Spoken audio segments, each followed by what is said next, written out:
That's such a fire intro. Yo, fuck whoever made that intro, bro. It's sick, dude. I love it. Welcome to another. The hold on, I got some shit going on in the background here. Give me 1 second. Whoops. Welcome to another edition of the Occult Book Club with Juan and Paranoid American. I'm gonna just let you do this, bro. You're a natural. So, Roman, you were talking about how crazy this is, right? But you don't even know. Did you notice my new title, The Rabbit Hole Master? That was given to me by our resident Freemason himself, Thomas. So when you have a Freemason telling you that you got some rabbit holes on rabbit holes, you know it's serious, bro. I made him whip out like this occult book earlier. We were having a meeting earlier, and he whipped out this secret book, bro. He was revealing to me like the secrets. He's like, "Nah, everybody can just buy this." Bro, that's not true. That's not true. That's not. Oh, hold on. I got to get my light real quick. Give me 1 second. We're talking about the bridge to light, because I can't remember what came up. It was like the 18th degree of Scottish Rite Masonry that was brought up in some old 1920s pamphlet that we're going to get into. Yeah, so we're going to be talking about some of Daddy Manly P. Hall's work, his work. Let me pull up my stuff here real quick. I'm so unprofessional. Look at me. Wow, yeah. People have a lot of high expectations of our professionality over here while we're explaining the deep esoterica. Yeah. Well, actually, we're gonna have a good a kickoff to this too, because there's some other like fun facts. Like me and Juan have been kicking back and forth for a while. Like, where did Manly P. Hall get all this time and all these resources to just kind of like study books and travel the world and get into esoteric, philosophies and stuff and make that his life's career?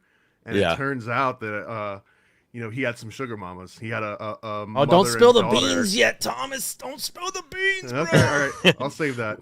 Well, you gotta This imagine isn't live. This isn't live, so just edit that part out. Yeah. So listen. All right.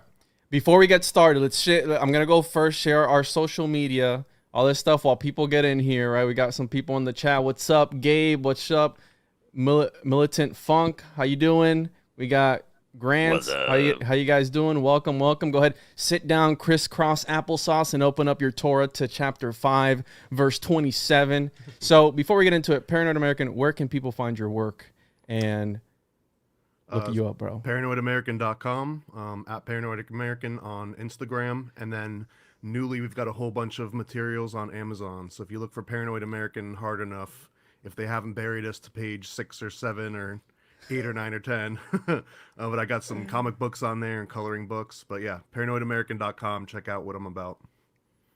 And this mysterious shadow figure who's concealing his identity, Mr. Barley Stone, where can people find your work? The pseudonyms on pseudonyms. I'm coming with that smoke, that heat, baby. You know, I'm in the seat for show. I conduct the material upon your ass when I burn the toast. Okay, so shut the fuck up. So we got Rising from the Ashes podcast. We do themed theme months. This month was Lost Continents, Atlantis, Lemuria. Some amazing guests on. If you're into Manly P. Hall, you can fucking go down the whole Atlantis rabbit hole. That man was a wealth of knowledge upon the human origin story. And next month we're doing Ancient Americas and the whole Tartaria thing, all that good stuff. And yeah, we got a Patreon. I got a special show. It just got done recording. Literally hopped off the mic 2 seconds before it popped over here. With an awesome astrologer, did some birth chart shit, which when you study the esoteric signs and symbolism and everything, you notice these signs that these old occultists are using. It's all ripped off of, it's not ripped off, but it's cohesive and weaves with astrology. And I thought that was fascinating. Knowing more about that and then getting my chart read and seeing it, I'm like, okay, I'm seeing that Lilith. Like, okay, what's up with Lilith? Like, that's like Adam's first wife, dude. She's like the dark creatrix type, right? Like, not in the canon, bro. Don't be assuming my canon. Don't do that.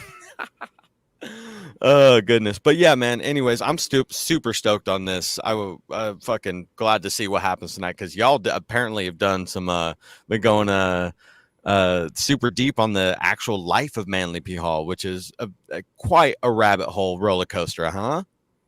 Yeah, gotta know hopefully, where he got his knowledge. I mean, that's kind of the mystery in itself, hopefully I can get some people on that were close to him, which that's in the works.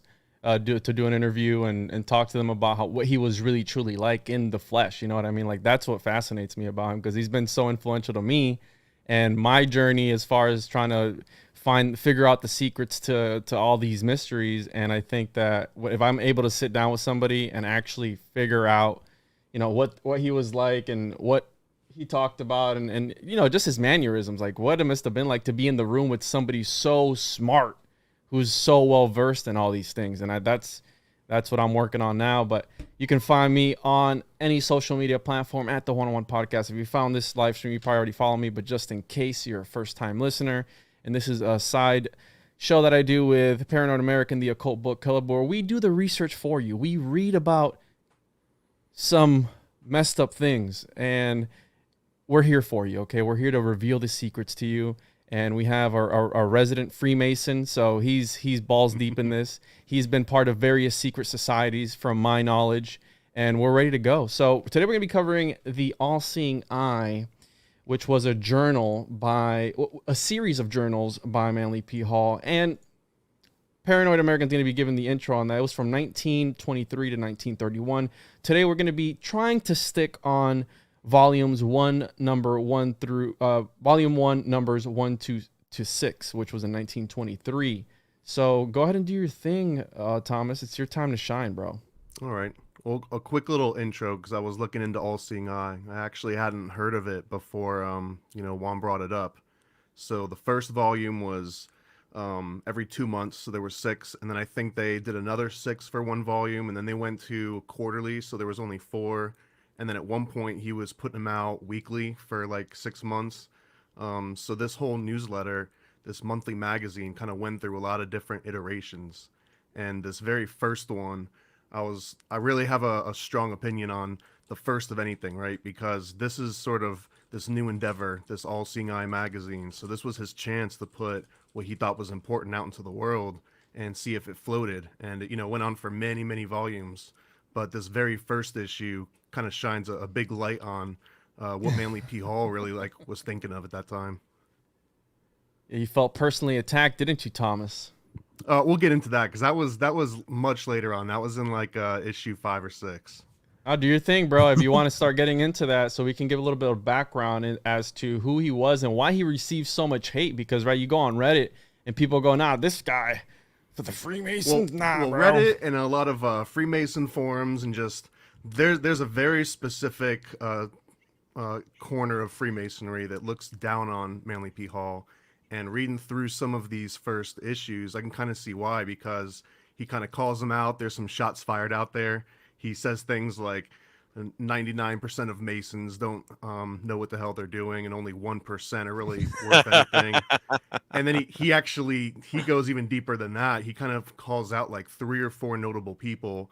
Albert Pike was one of them, but he was like, out of 2 million Freemasons on the planet at that time, there's like 4 or 5 notable ones. So what the hell all you other Masons doing with all this like secret arcane knowledge that you're not becoming, spectacular and releasing all this new information on the world? So he kind of took it upon himself.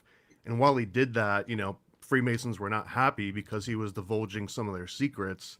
And on top of that, he got some stuff a little bit miscommunicated or wrong, just because he was kind of from the outside looking in. And then apparently once he actually became a Freemason in like 1954, after he had already done most of his, large works, he completely stopped talking about it altogether, because he took this Freemasonic, creed, and was no longer, speaking about it publicly, writing about it.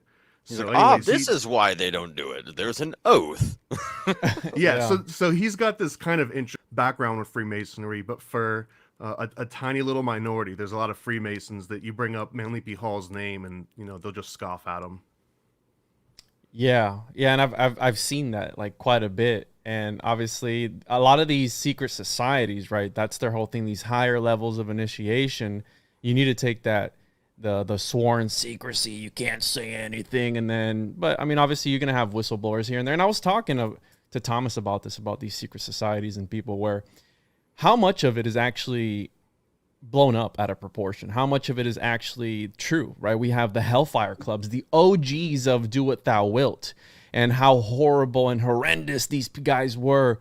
And even the Gnostics, right? The Gnostics in the 1st, 2nd, 3rd century, they were very underground. That was what it was all about. They were doing alleged sex magic, and they had talismans, and that's the whole thing behind Abraxas, because they were on talismans and they didn't know what to do. And then you have, talismanic magic. So in order to do that, you need to do certain things, right, to charge it.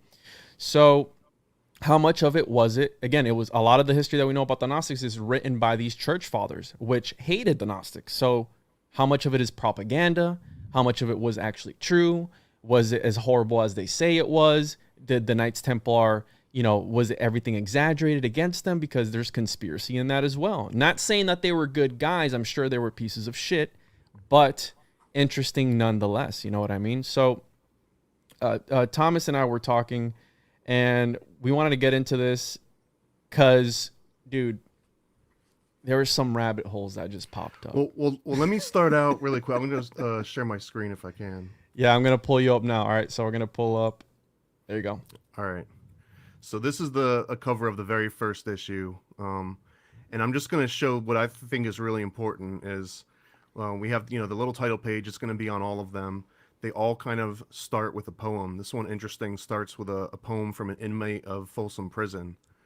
But what I thought was like the coolest thing ever is the very first article of the very first issue of his very first, public magazine. He has this article called Nonsense as a Factor in Soul Growth. And there's a couple parts in here. I'm just going to read one part that really, really stuck out to me. And he's talking about there's this weighty problem in humanity where everyone forgets the necessity of humor and the value of mental and spiritual recreation. And he mentions that this result of losing the ability to laugh and to relax at this massive thought and incessant labor causes an unbalance in the ultimate spiritual crystallization. So he kind of mentions that if you lose the ability to laugh at yourself and you lose the ability to not take things seriously, that you're basically spiritually stunted, and to not, get crazy into your studies to where you're no longer just like enjoying trivial things with friends and the rest of humanity. And the fact that this was the very first thing that he kind of like came out of the gate punching with, coming from publishing comic books, I just absolutely love this. Yeah, and following that is also the blue thing, right? Did you want to get into that now, or did you want to get into that later? You go for it, because I remember this blew your mind a little bit. So, I'm the type of person not to be like, hold on, not to be all Illuminati confirmed. But the more I look into things, the more occult symbolism that I see. All right, and not everything is a conspiracy, but everything is a conspiracy. And Thomas here, not to reveal too much of his prior lives, and I say lives because, again, he's part of these secret mystery schools, and he's been dabbling in this for some years now. And in a past life, I did clean the chamber pot of Hermes.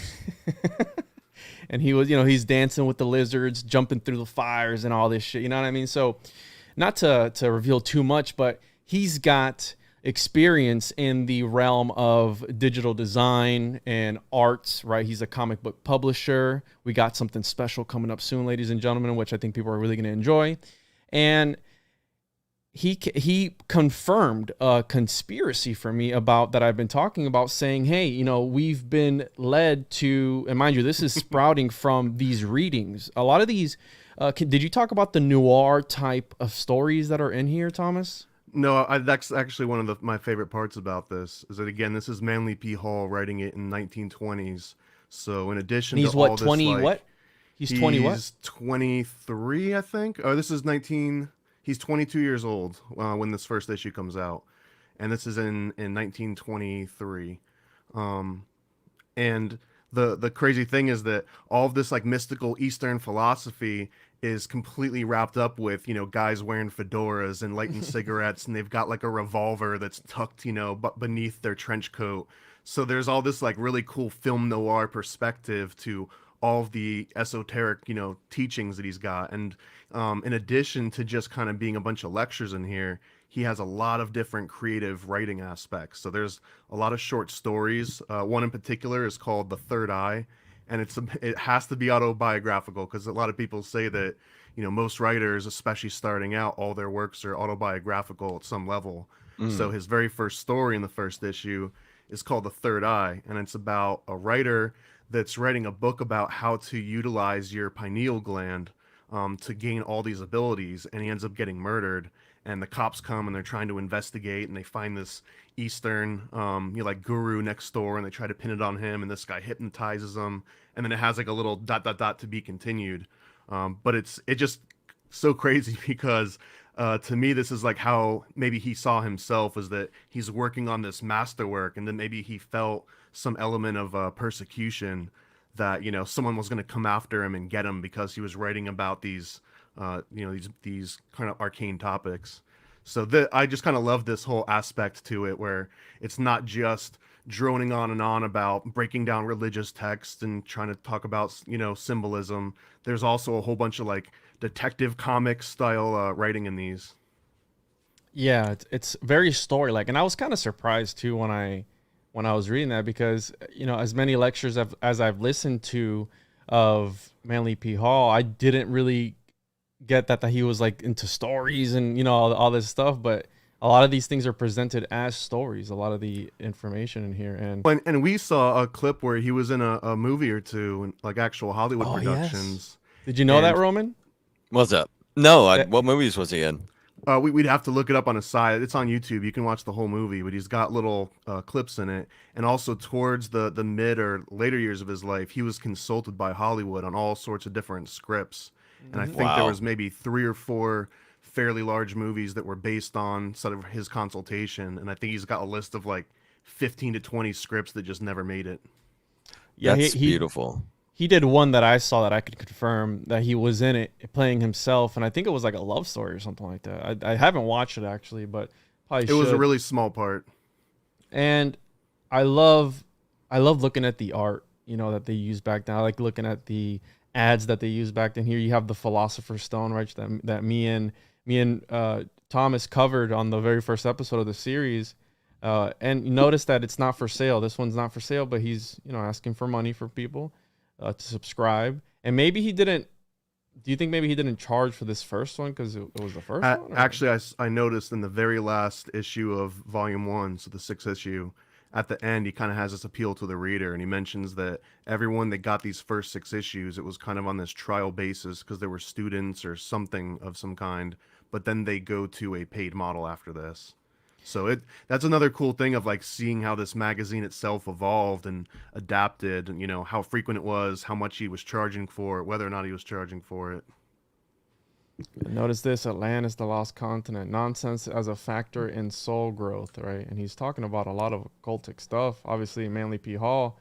And so I've always been one to wonder, like, hey, how was he able to find the time? Because me and Thomas are talking, we're like, dude, we're not ever gonna finish all these books that we've been bookmarking and putting away and buying and talking about. Like, we're not gonna have enough time. Not without speed reading. Not without speed reading, because it's just so much material. So how was this man able to sit down and really truly understand? Because back then they didn't have the internet. He just literally had to go to these libraries. And as he was growing up, he collected a lot of occult books and esoteric things. And he was, going around and learning the mysteries of mysteries. And what did you find on that, Thomas? Because you kind of blew the cover at the beginning, but could you get into a little bit into that? Because we've kind of found it out. I think we figured out the secrets of these secret mystery schools, and it's Thomas is about to tell you. I mean, it's not a super secret because it comes from his biography, and it kind of mentions that he grew up with his grandma, and then around the age of 19 or something like that, his grandma died, and he moved to the West Coast to live with his mom, his birth mom, and she was already sort of into Rosicrucianism or something, and but unrelated to that, he kind of walked into this occult bookshop while he was in town, and he just took like an immediate fascination to everything in it, and for whatever reason, the owner kind of took Manly P. Hall under his wing and became a mentor. And at some point invited Manly to talk, give like a sort of like a sermon about all of this occult teachings. I think it was on the topic of reincarnation. And there was a whopping total of like 8 old ladies in the audience. They absolutely loved him.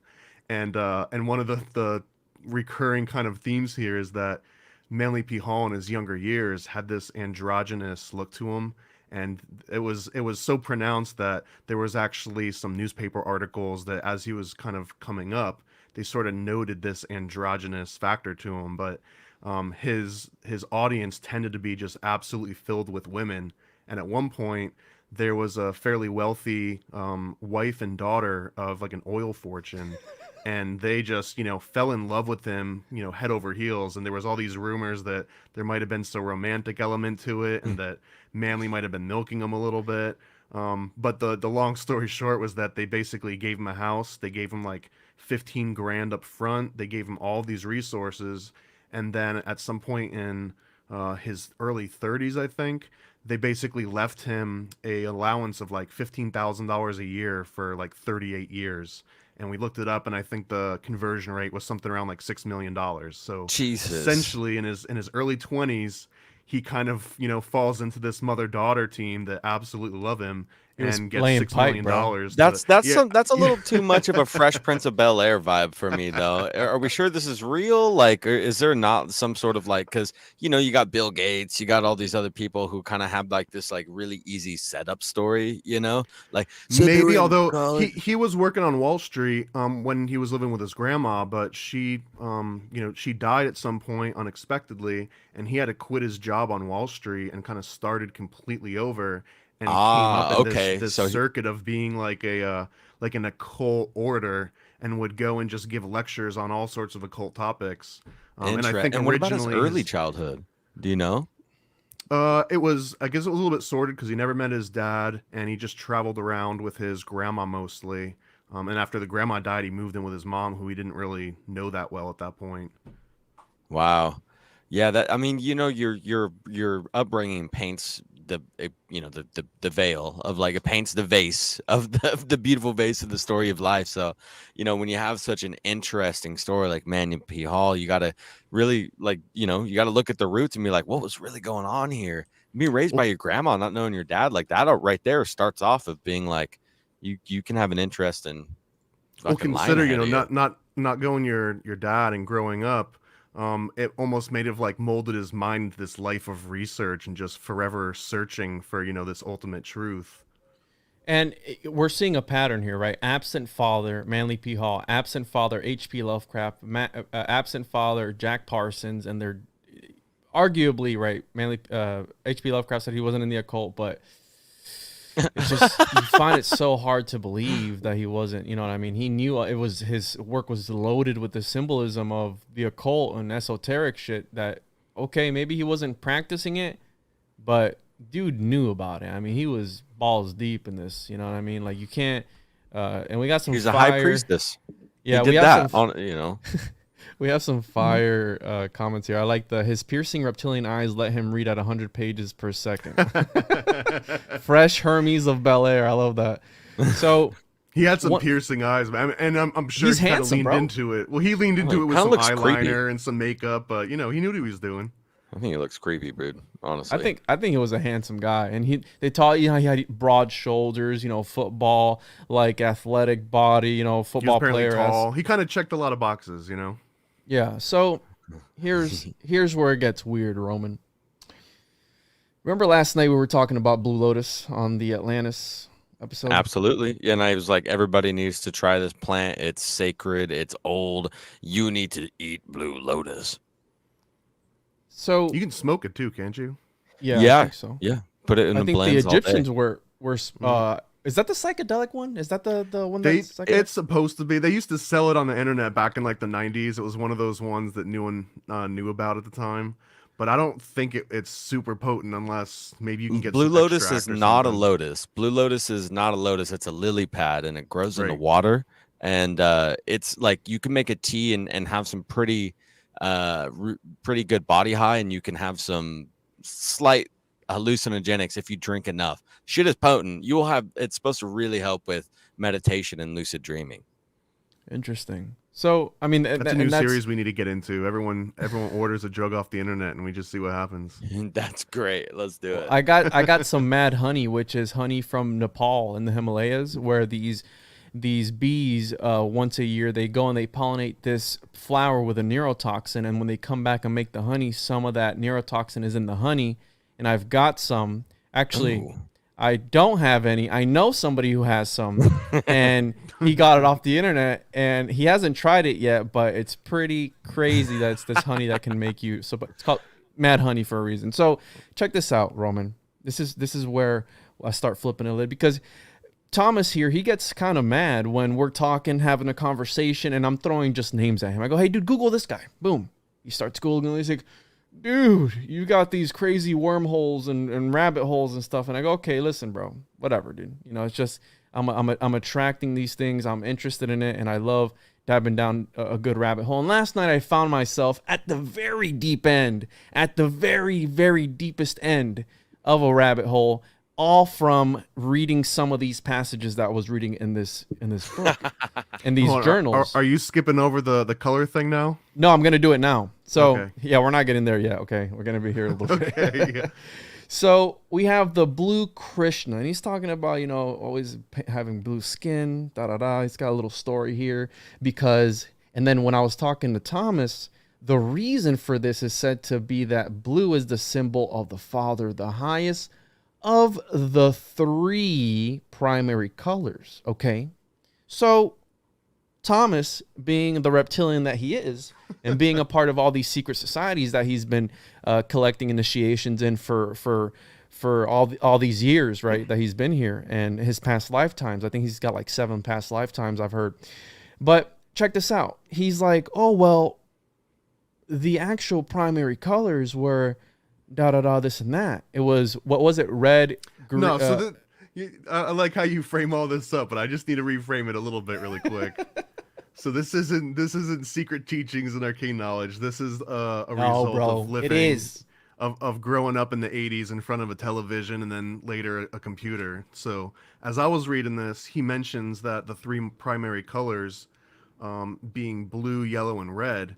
And I remember thinking immediately like, oh, well, that's a subtractive color. That's not additive color, because an additive color, a lot of people are familiar with red, green, blue. You know, it's RGB, the pixels on a screen, the pixels on a television. Even the old school color televisions had red, green, blue cathode rays to simulate, you know, all the different colors on the spectrum.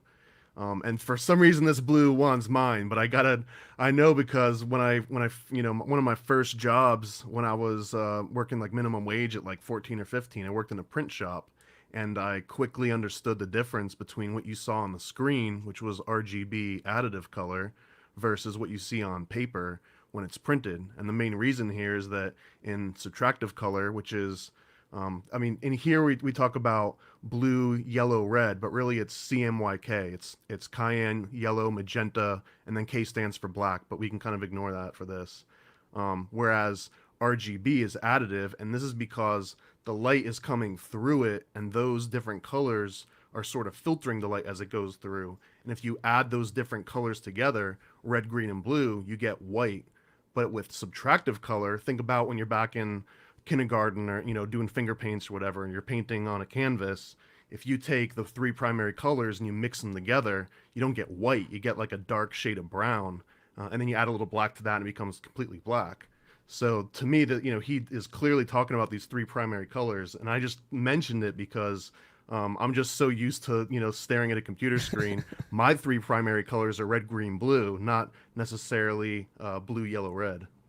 But here's the thing, Roman. So I said this is a conspiracy because what if these other alternate colors are actually the colors that we should be seeing on our screens versus they suppress it by doing this red, red, blue, green color. That's but this is we're talking about physics here. We're talking about the properties of fam. But it's just light. it's just like changing the standard tuning of the hertz. Yes. You know, like just like making the standard I don't tuning agree with changed. either of you guys. To suppress. So you see, see how these guys in these secret societies do this, Yes. Roman? We're being attacked Yes. right now Yes, by we the are. Freemason in their group because we're not up to par with the lizard's ideology. Okay. Because the Freemasons are controlling how light reflects. He off knows of that they're opaque watching mediums him. versus translucent mediums. He knows that they're watching him right now, so he doesn't want to And slip up. and lose his ranking. You're Okay, keeping it tight, bud. You're keeping it tight. You know what? We appreciate it, but we're gonna break you. a lot of bobbing and weaving, bro. Okay, a lot of bobbing and weaving. You know what I mean. Less talk, more do, bro. Okay, so listen, I think that's a conspiracy where they are trying to suppress us on purpose. Okay, they're trying to suppress us on purpose in order so we disconnect from that source, right? And obviously, How does it play on the pineal gland? here's the well, we don't know, because even Manly P. Hall talks about the pineal gland from the Lemurian times, where it was sort of like this antenna that was, again, talking about optics and eyes, where back then, bro, they thought that vision was active and that you literally shot rays out into the world and saw it as it is. Obviously, Isaac Newton came later on with optics and said, no, it's like where the photons are reflecting back, they're going to the eye, being processed by the brain, et cetera, et cetera. That was way later on. But what I'm trying to get at is that they've been suppressing, and we know it, dude. We know that they suppress us because the ancients knew about the microcosm. They said if we understand the body at a micro level, we're able to understand the macro, the universe on a bigger, grander scale. So by the most subtle things, and we're reptilians right now by using these computers. Okay, we're doing some magic right now. There's no way that this isn't magic, where I'm able to see you guys, I'm able to interact with people on the internet from all over the world and be here all at the same time. This is magic. We don't know how these things work, but we still use them. And amen to that, man. I'm a firm believer in that, especially with computers and the internet, where well, do you know literally the original? you're talking about manifesting intent and creating actual products out of that. Do you know the original intention behind the computer by Charles Babbage? Why don't you tell us? He was the guy, the father of modern day computing, the father of the computer. He was trying to prove the existence of God through technology. And he tried to summon the devil one time, just like Jack Parsons did. Again, the father of modern day rocketry. He tried to summon the devil. Bro, all Dr. these guys. Faust. Who's that? Oh, that's the German one? Who's that? Yeah, classic Germanic Faust. He's like the the kind of making the deal with the pictorial- devil. That's the classic Yeah. story Oh, of making whoa, a deal whoa. with the devil. Not to So- be confused with Fauci though. We're probably the same guy, bro. He's Saint Germain. He's fucking traveling through dimensions and time. So, I've always said this, that they put things from the very beginning, and we're using things that we don't even have a clue about their origins. The guy who invented binary code, Gottfried Leibniz, he was, again, trying to prove the existence of a godhead through technology. He's the one that invented the binary code that computers read, ones and zeros. He was also talking about the law of manifestation and law If you of want to attraction. get deep too, that there's William Crook, who I think was one of the original inventors of the cathode ray period, which brought us TV, and he was a heavy spiritualist, and a lot of them believed that these rays and these images were more than just technology, that they were actually summoning some like extra spiritual realm. So, what? William Crooks. Were you the one that told me one time, Thomas, about the oldest tower on top of a mountain somewhere in Russia or something? No, I don't think so. Oh man, I want to find out who told me that one time. But they were like, if we take that tower out, the original broadcasting tower, I think we'll break free of this matrix. So Was it like an obelisk? no, if you look at a radio tower, it looks like a fucking obelisk. I mean, if you really look at it. There's with that, like, one of these things that people have to remember. One of the major problems that we're always going to face with Russia is that they're so highly evolved technically. Like, they have just a different way of prospering in their science than we do, right? Like, their scientific methods are just different, and we've always been kind of like at feud with them. And a lot of people tend to forget that it's not just politically, right? And yeah, and the space wars also, but like the technology that the Russians have had access to, like, they're home to some of the smartest scientists that we've ever had. Velikovsky, Tesla, and I just had to say that just to touch up on what you said, Juan, because that's always on the tip of my mind. Like, I think I was a Russian in a past life. I really do. I have some like weird passion towards Russians. I'm like, fuck yeah, Russia, creating a world war. Oh, yeah, dude, sick, Russia. I don't know. It's weird, but yeah. Bro, this guy's talking about being like a communist sympathizer. Like, what are you talking about, bro? Like, you know what I mean? Like, no, What, no. bro? What are you talking about, man? No. Do you listen to Dugan at all? Do you know Dugan? No, bro, Putin's but you were right-hand- talking about him. Yeah, it's crazy. You were This is talking crazy. about him yesterday. Yeah, you guys should look it up. It's Putin's right hand man. He's a philosopher that is going back to Baconian's New Atlantis, or Francis Bacon. Sorry, Francis Bacon's New Atlantis, where basically he was trying to depict, which he didn't finish. It's an unfinished piece of work. That there will be a Western country, there will be a Western power that rises up, and the fall of it will be just as it was Atlantis. Too high of technical power, too much ego, too much greed, and that's why you'll see it if you type in like Dugan Atlantis. Like he's right now, like within the last month, bringing up this old Atlantean paradigm, which is really interesting because Atlantis is coming up in a lot of places right now, and we're going into this Aquarian age or what have you. But if you look around, like there's a lot of podcasts doing shit about it.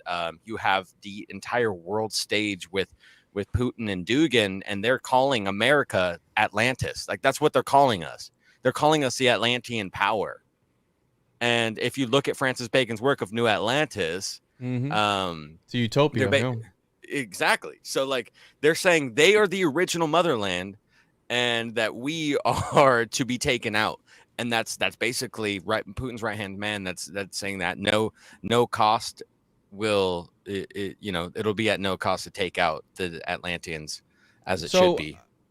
I'm on par with Manly P. Hall's interpretation of Atlantis. He says that it was a higher state of being, higher state of consciousness, and he even says the Ascended Masters were different elevated states of consciousness. How Helena Blavatsky was talking about these Ascended Masters, that it wasn't actually a physical place, because remember, we talk about the Bible a lot and we talk about all these stories that are in there, but they are meant to be allegories, you know what I mean, like parables, like these stories. Yeah, and Manly P. Hall was on record saying that Atlantis was a time, not a place. A timeline, not a place. Also said black place. magic came from Atlantis. He said that in one of his lectures too. Well, that's where the Book of Enoch He comes also in, said too. that Egyptian priests could breathe underwater and turn themselves invisible, and they could walk on air. So he had a variety of different beliefs depending on what the audience was. Could you imagine, Thomas, reading all these books that you're reading, collecting all these valuable manuscripts that, one of ones, these pieces of great art and these, right?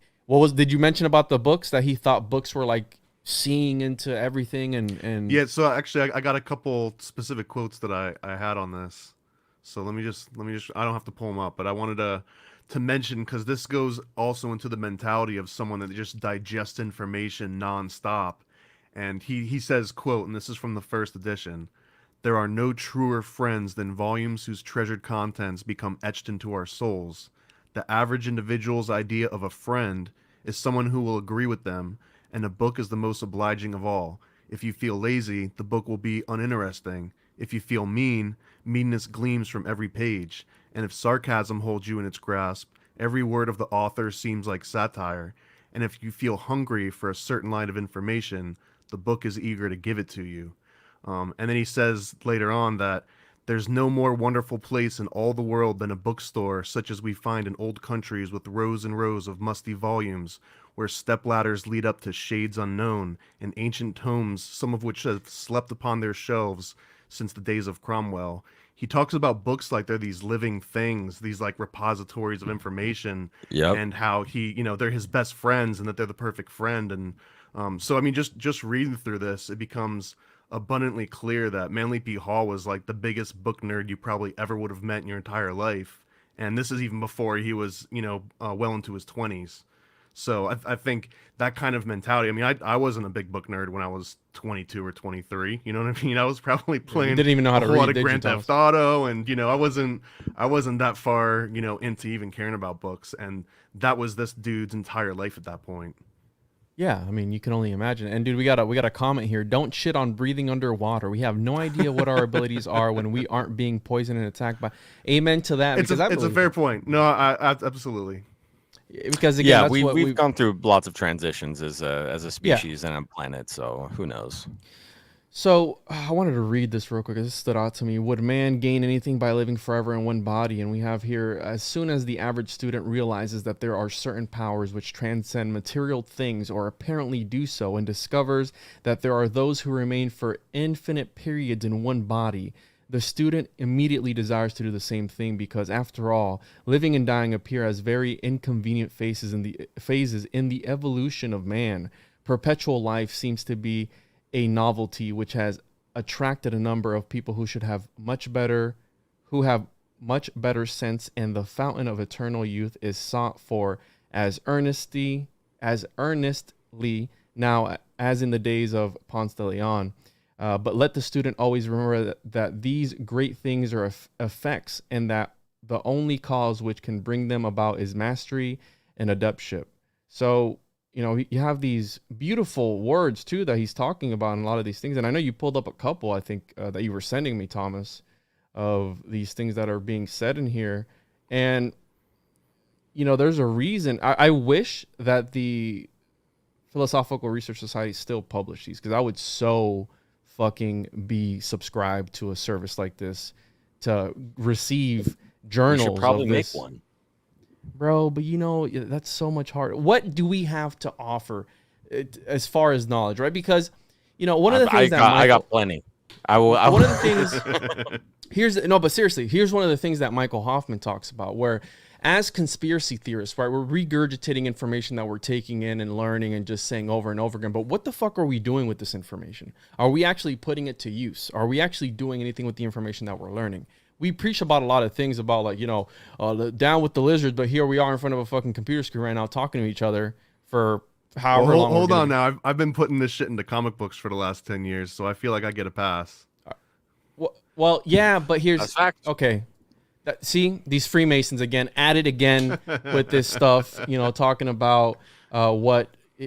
they're trying to throw a wrench in everything, and I kind of don't like doing podcasts with Thomas, but I know he's got pull in this lizard world, so...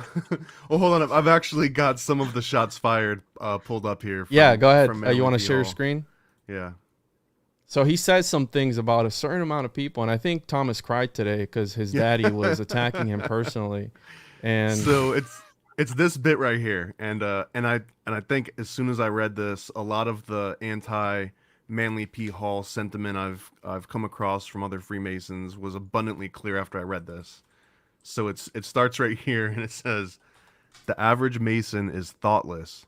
He's not a criminal, nor is he false intentionally to the concepts which he holds, but he is preoccupied and he feels no responsibility, no individual obligation in connection with the study of Masonry."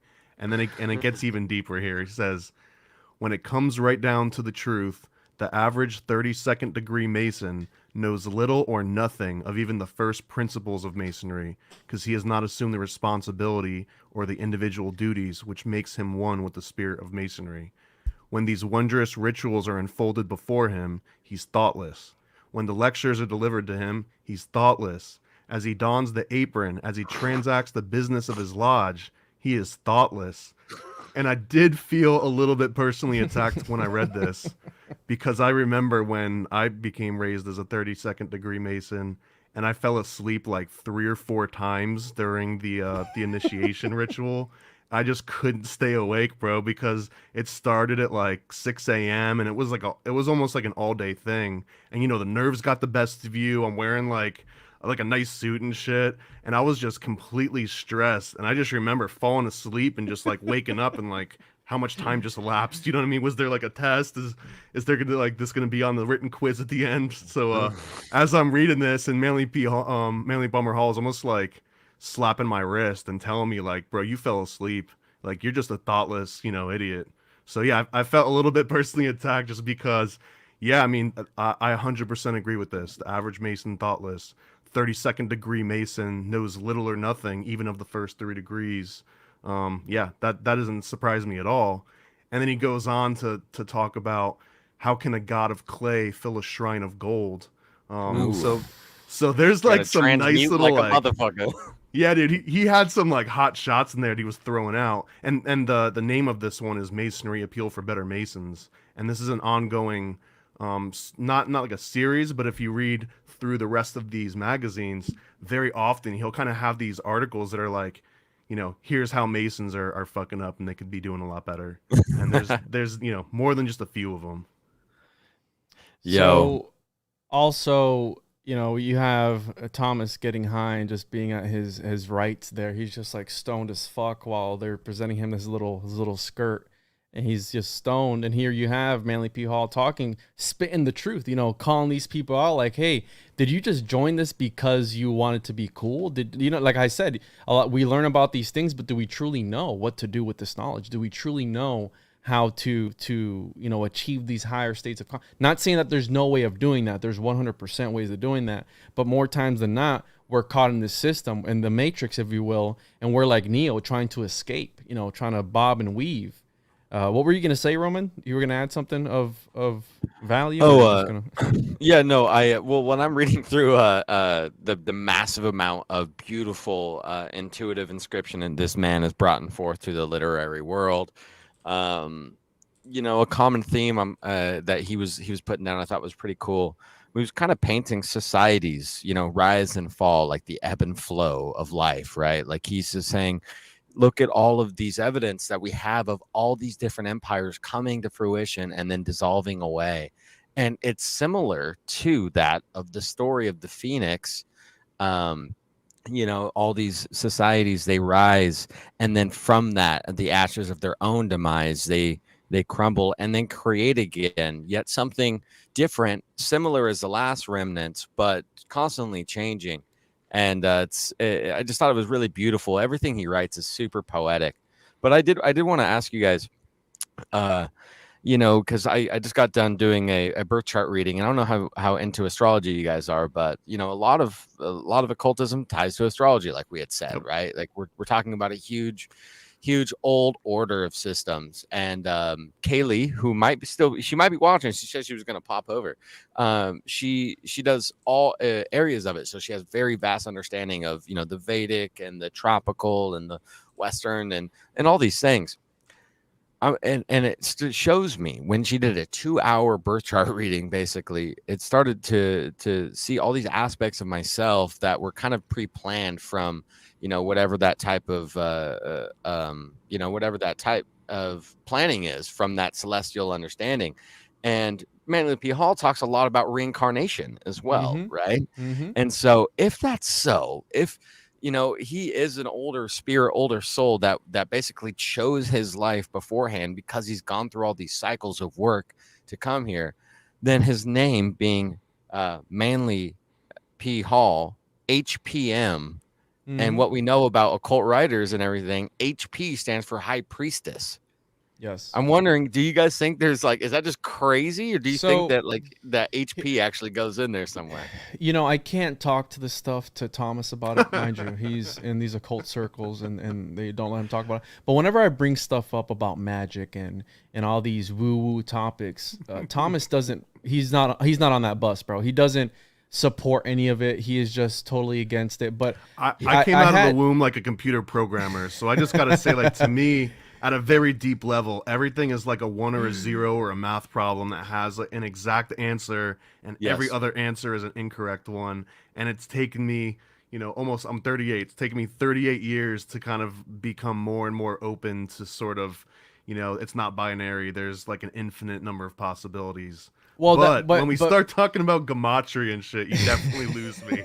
So Thomas, being a programmer, right? That you're programming it. The thing with you, your ideology is it either works or it doesn't. Okay, so you're used to seeing results, which I can respect that, just how Jack Parsons was into the occult. Mind you, this was a guy who was blowing up rockets, so in his occult life, he wanted to one-up that. He wanted to see results. He wanted to see things manifest. None of this woo-woo bullshit of, you put your energy out and you do all this weird shit and da-da-da. Shake it all about, yeah.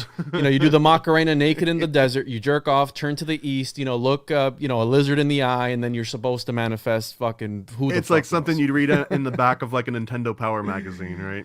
Yes. So I can respect where you come from with that, right? But I do think, right, this HP thing, this High Priestess, mind you, Jack Parsons' father was also an HP, Marvel H. Parsons. Okay. But tell me, where does the HP come from? Is it just because you're reversing the Palmer Hall to make Well, it Yeah. Manly Hall Palmer? But why are you doing that? It seems like you're only doing it to make it fit the HP. yes. Well, there. I mean, but you got to think though. The tarot, right, is up.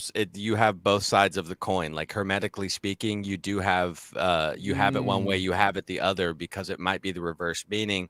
Sometimes high priestess. I mean, I don't know. It is speculative, and that's why I was bringing it up. I'm not saying it is. I was just Yeah. curious about it because I see anagrams because I've been looking for more anagrams lately. Because we I'm could, just we like, could use your help on some things unrelated. Here's the thing, though. Hell yeah. Here's the thing, Roman. So I brought up for the longest time, right, when I was watching Manly P. Hall's lectures and videos and just reading through his work, when especially his lectures, I always told Thomas, I said, hey, bro, this dude's channeling some shit. This dude is channeling this information.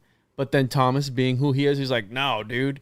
Mind you, Thomas has a certificate in neurolinguistic programming. By the way, okay? Oh, boy. By the way, I'm not making this shit up. From This guy Richard Bandler himself, if we're gonna put it out there, yeah. Okay. I'm trained sorry under to blow Richard your Bandler. cover, Thomas. I'm sorry to blow your cover, but I have to let the people know who they're dealing with right now and who they're listening to, because it's not just an ordinary man, okay?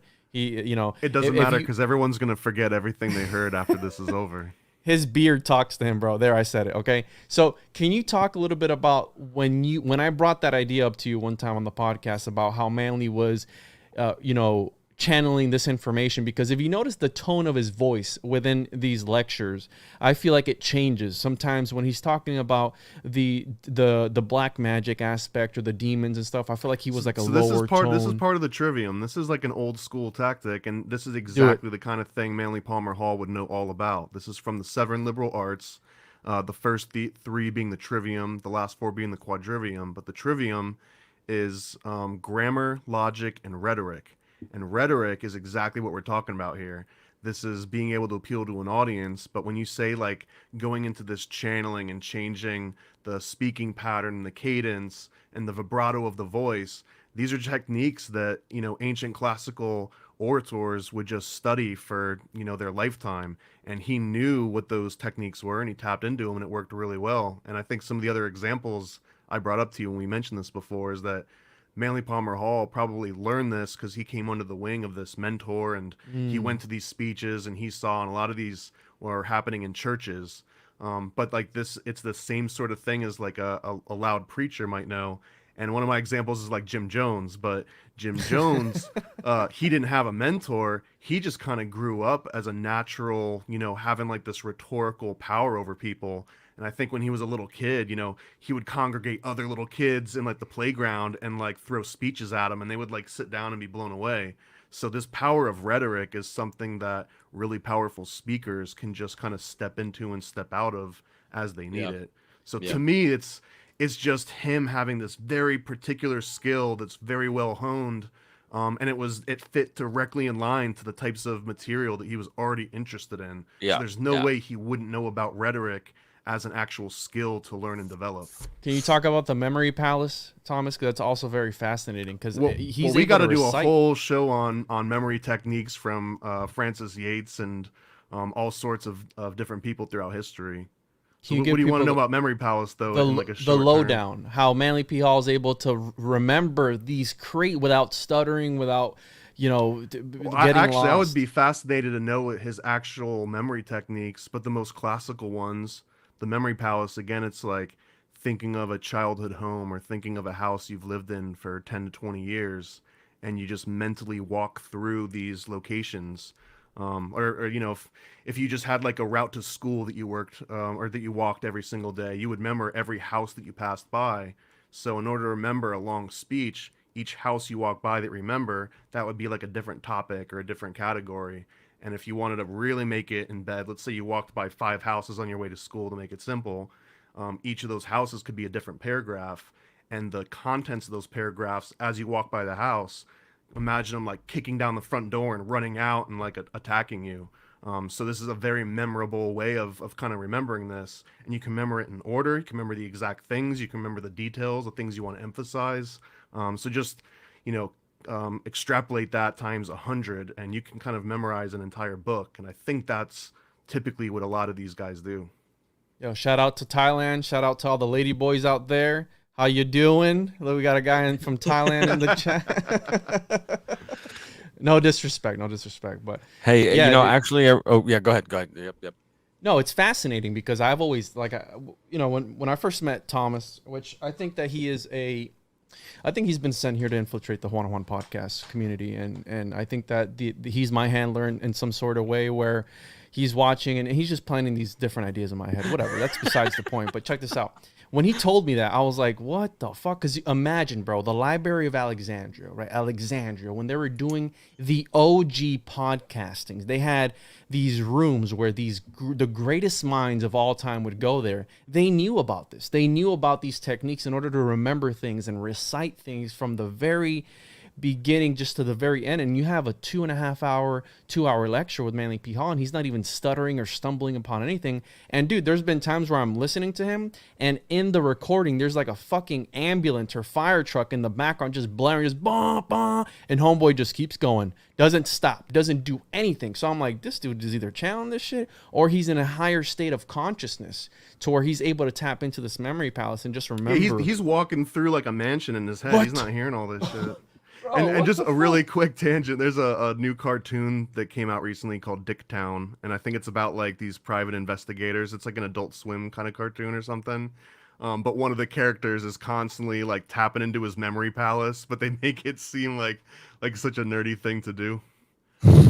Yo, Thomas is in Central Florida too, right? So Yes, right. Yeah, I'm in Orlando. all the lizards are from Central Florida. Shout out to everybody who's listening who's from Central Florida, right? We got the Florida man, we got the skunk ape, we got all the good shit, right? We got all the Freemasons, we got Thomas. So We got Wow, the- you guys are loaded up. Some loaded Yeah. nachos, Yumly.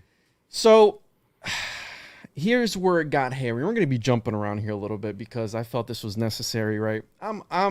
I find myself diving into heavier and heavier topics. And on April 7th, tune in to the Innerverse podcast where we're going to be doing a deep dive on the Jack Parsons and his correlations to a lot of different things. Now, check this out.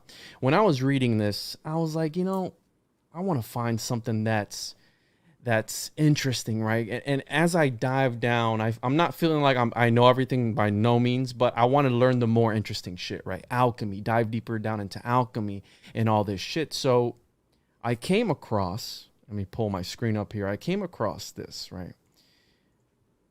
We have here Count Cagliostro, because me and Thomas practiced how to say it before we came on just to make sure we didn't sound like fucking idiots. Because every time we said the name, we said it a different way. So Count Cagliostro, right? We have this That's right. guy The here. G is silent. The G is silent. Cagliostro. Cagliostro, all right? So That's right.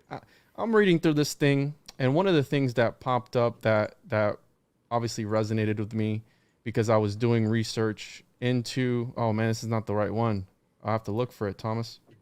I have it pulled up on my, anyways, let me pull it up. Can you take over real quick, Thomas, while I look for it on here real quick? Jeez, so unprofessional. Yeah, actually, because I wanted to mention there's a really cool section. I think it was in issue 5 where Manly Palmer Hall has these these Q&A sections, and you've read like any editorial where they've got like people that like write in and have a question, and they get like some relationship advice. Oh yeah. So Manly Palmer Hall does this on his 5th issue. Let me see if I can share my screen really quick while you're looking that up. Yeah, I got it pulled up, so we'll dive into that. I'm gonna do this really quick because Yeah. I really love this one. So, I mean, these are like the questions that blow people's minds for lifetimes and they never answer them. But Manly Palmer Hall here gives these like such concise, matter-of-fact answers. So, for example, is a man a free agent or under the control of outside entities, right? This is like the ultimate question of like, does free will exist? Which you can philosophically debate forever. But he just comes out and he says, nothing but God is a free agent, and even he must comply with the laws of creation. That part is still blowing my mind. I'm not sure exactly what he means here. Like, what laws of creation does God have to abide by? But anyways, he goes on and says, so-called free will is the power of choice, and the greater the range of possibilities, the greater power of choice. The one who can choose between 3 things is freer than the one who must choose between 2. And again, going back to my binary thinking, this is the kind of thing that like I need to hear sometimes. Society today, bro, two-party system, things. Yeah, exactly. And he goes on even more and says, only in perfect knowledge comes the greatest expression of the power of choice. Man's evolution is being assisted by outside intelligences, but he must himself make all the important decisions of his life. So you were saying before, was he tapping into something? Does he channel something? To me, the way that he phrases this in classic Manly Palmer Hall, like, now I believe in, outside intelligence and, at different entities maybe, but the way that he describes it is how I believe it. I don't believe in it necessarily as like channeling some specific creature by like a certain name, but that there is this concept of intelligence that lives outside of us that we can tap into. I just love, and there's a few of these, I'm not going to read all of them, but the fact that he's got this Q&A and it's like, hey, does free will exist? And he's like, no, it's just this option of choices. And here, let me break it down for you. Like, I don't know, I don't know if he's just being like crazy, confident in his answers. Because again, this is like a 23-year-old telling you about whether or not free will exists. Wow. So anyways, and Thomas, to add on to that as well, remember that it wasn't all about esoteric shit. Like, it was sometimes about how to live a purposeful life, how to interpret your Bible. He did a lot of lectures on how to master your life and be happy. What is happiness? it was about that mind, body, spirit balance Yes. between all three. Yeah. Yes. Yeah, he's very spiritual. It's all spiritual, right? Like everything he touches on is spiritual, and we are spiritual creatures at our core. All we're trying to do in life is to find out what is the right spiritual path we're trying to take. So no matter what. Speaking of proper and right spiritual paths, Juan, I think you've got some very spiritually cleansing, purifying information to bestow on all of us. No, I think it'd be the opposite of that, bro. But I wanted to ask you real quick, Thomas, what are your thoughts on the Akashic records as far as like, what do you think about that? Because you're talking about I this definitely higher believe state. in that. I believe in Akashic records and that this is where the actual Platonic ideals are stored. Like, you can go and check it out. You open the room and there's all the Platonic ideals. Like, this information is out there. And I think Manly Palmer Hall mentions this over and over, that knowledge is kind of like energy, where it can't be created or destroyed. It just always existed. And it's just a matter of like tapping back into it, which also plays into his kind of philosophy on reincarnation. It's like knowledge itself is being reincarnated over and over. It strives the importance of the pineal gland and why these people like stress the importance of living such a clean life, so you can be as clean of a receptor as you can be, so you can tap into those at moments like, Yo, shout out to Shots Brian. fired. Yeah, shots fired. Another Central Florida guy right here. He's in Orlando too. Shout out to you, bro. He's talking about, why would you wear those glasses, Juan, after you were caught with the script? I had somebody in one of my videos call me out saying I was a secret agent and I was reading a teleprompter during a talk about QAnon and Assange and all this stuff. So he's telling me not to wear the glasses because that would be pretty dope if you had like a full-blown like actual teleprompter in your room to read everything off of. I think that'd be so stupid though. There's nothing wrong with that though, man. I've been telling Dan, my podcast partner, I'm like, bro, like I really like it when we write shit for the show. Like I want to write things and read from that, because thus you can like have like a, when we're just freely speaking, like it's very emotional, it's straight intuitive, but when you pre-write something, you're tapping into something else, and then you can go reread that. Myself as a fellow thespian, boys, let me tell you what, you give me a script, baby, I'm gonna read that shit and you gonna listen and you gonna like it. Is this a Jesse Ventura script? That's what it is, man. So here's where it got a bit hairy for me, and we're jumping around. That is a sick photo right there. Yeah, you got Alice in Wonderland going through the painting her mirror here, and she sees here the witch or whoever, the queen, and you got the rabbit. So you have a department dedicated to Alice in Wonderland. Now, everybody knows, follow the white rabbit. You got Neo in the Matrix, follow the white rabbit. You have Alice in Wonderland. You have all this stuff. Donnie Darko.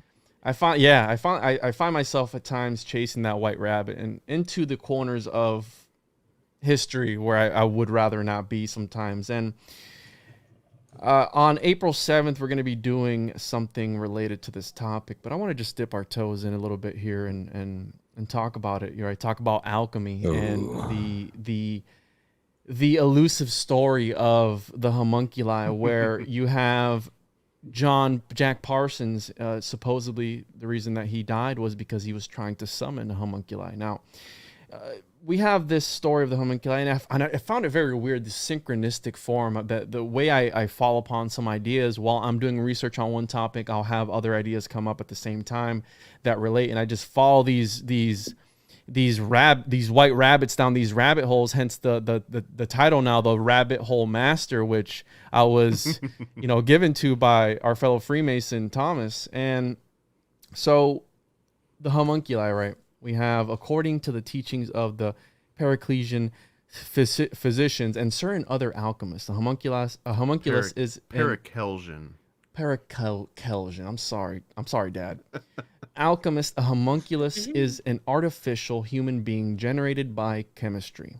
Okay, the idea of creating living creatures is not new, for it is to be found in the magical speculations of many ancient nations. So the homunculus is usually represented as a small creature about 9 inches in height and sometimes semi-transparent, resembling tinted glass. Now, I was like, all right, I'm going to read this because I think it's fucking fascinating.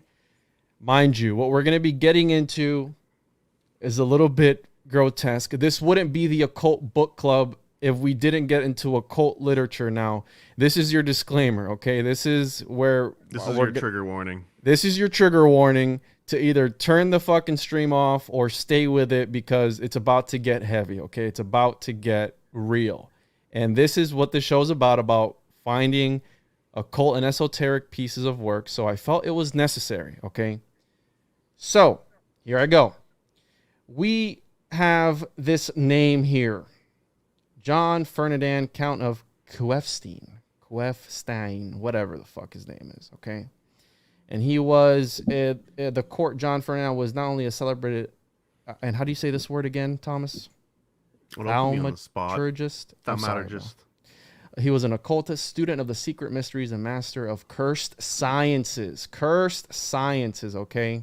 Dun, dun, dun, dun, dun. That would be the coolest sort of tagline, or like a little title on your business card. Master of cursed sciences.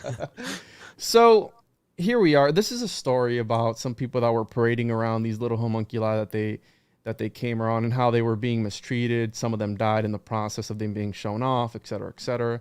You can read into it, okay? Now, I Googled this name right here, the John Ferdinand, and nothing came up. And I had the Frankenstein story come up, coincidentally, which we know Frankenstein is this chimera of a person that came together, by sewing different people together, and it came to form this monster, right? This horrific monster. And I gotta inject the tangent an here. occult story, dude. That there's another story that the story of Frankenstein is actually about the founding of the Bavarian Illuminati, because Mary Shelley knew somebody that was privy to its founding. So just add that one for another episode. What? Down the line. What are you talking about? Drop that one What down, the dude. The fuck? Shelleys were some fucking weirdos, that dude. Shelley's Frankenstein, the creature of Frankenstein itself, was a metaphor for the Bavarian Illuminati. Whoa, what, bro? We'll get onto that one in a Don't different do one. this to me, Thomas. Don't do this to me. So, okay, let's get into it. Let's get into it. All right, here's the fuck. I'm pretty sure people are like, what the fuck are you going to talk about? What's the fucked up shit? All right. So I Googled this guy, and I had the story of Frankenstein come up. And mind you, I've been researching about Frank and Juan. I've been researching the homunculi, and you have the story of, should I I'm gonna put, oh man, Michael What Hoffman. volume is this? This is from the Horizon. So September, I think it's volume 9, number 3, winter 1949. So this is later This is on. just a preview. nice, Jumping nice. around. This is a preview of all the other stuff that Yes. comes up in this series that Yeah, we'll be touching on. We're just going to be the tip here, okay? This is just the tip. So we have, I looked it up, found Frankenstein, and I've been looking into the homunculi because, again, it relates to the story of Jack Parsons, whatever. So I came across this, and I Googled this, and then I came across something very very weird. Okay. And I didn't know what to think about it because it's just that mind blowing to me. Okay. And for something to blow my mind, it takes a lot. We have the book, The Picatrix, which is a talismanic magic book. Okay. And it's about the alignment of the planetary spheres and how you're able to charge certain talismans in order to invoke certain powers. So you have invisibility, you have how to, make somebody fall in love with you. So pretty much either black magic, santeria, whatever you want to call it, refer to it, witchcraft, whatever, right? It's a form of magic.